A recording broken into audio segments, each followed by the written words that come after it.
I was scrolling on Facebook when I saw a post that stopped me in my tracks. OMG.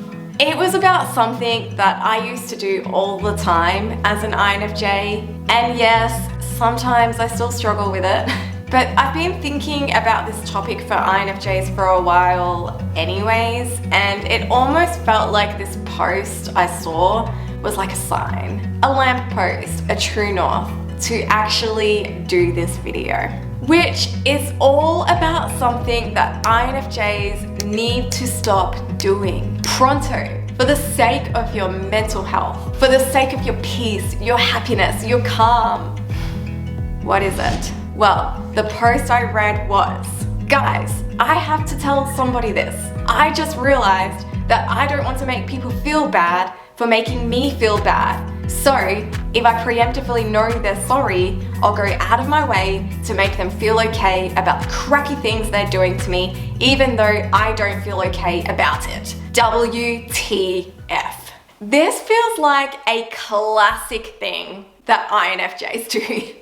If you read the comments, you'll see that many people feel the same way, or at least did at one time in their past. I don't think it's something that we need to necessarily keep doing as INFJs. Once you're aware of it, you can work on it and prevent yourself from doing this. My immediate thoughts are that this was a trauma response, fawning.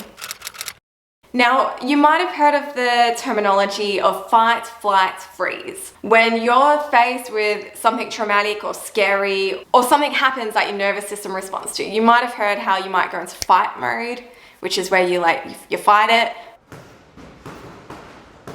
Flight, where you run away. Or freeze, where you go, But there's also a thing called fawning.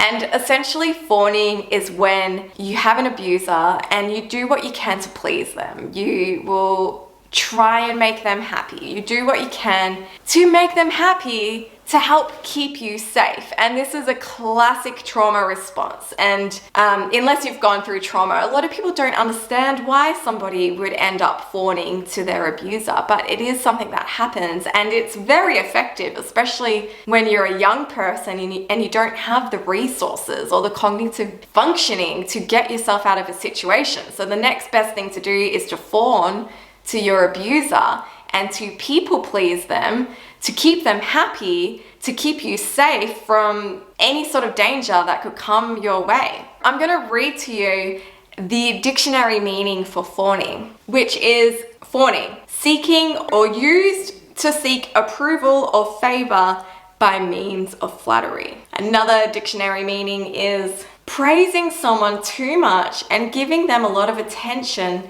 that is not sincere in order to get a positive reaction. Which, again, that positive reaction is to prevent somebody from being mad at you, to keep you safe from whatever danger your body feels like it's being posed to.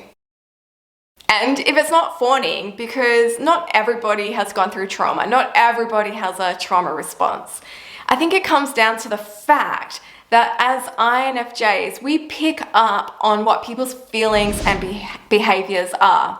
Our empathetic nature means that we can feel what they're feeling. And sometimes to feel these negative feelings that someone might have, it can be really uncomfortable for us to feel that. And so to avoid the discomfort of their feeling, we will do what we can to make them feel better.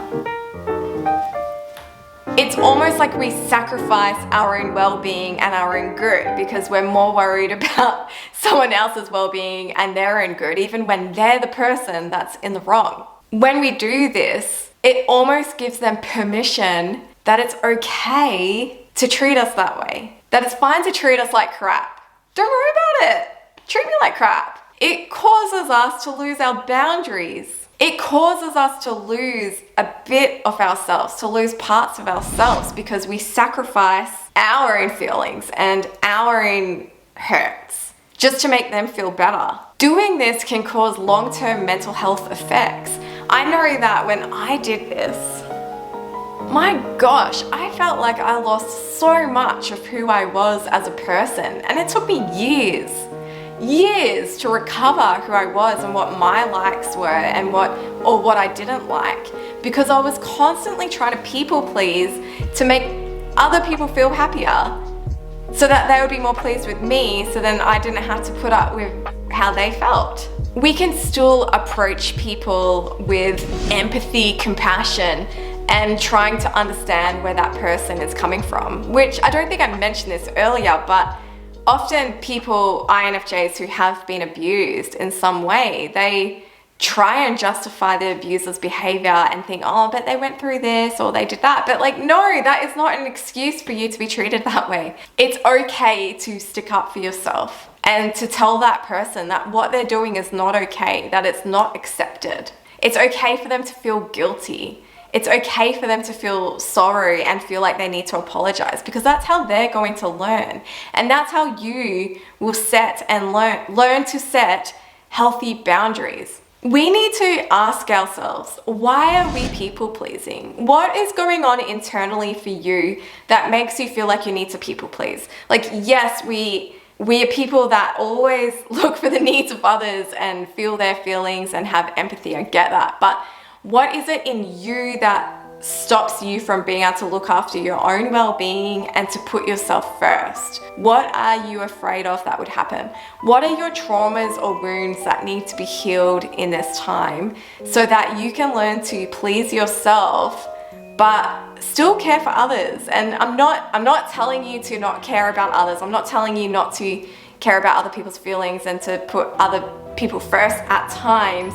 But I am telling you that you need to stop sacrificing yourself for other people, because that is not healthy and you deserve so much more.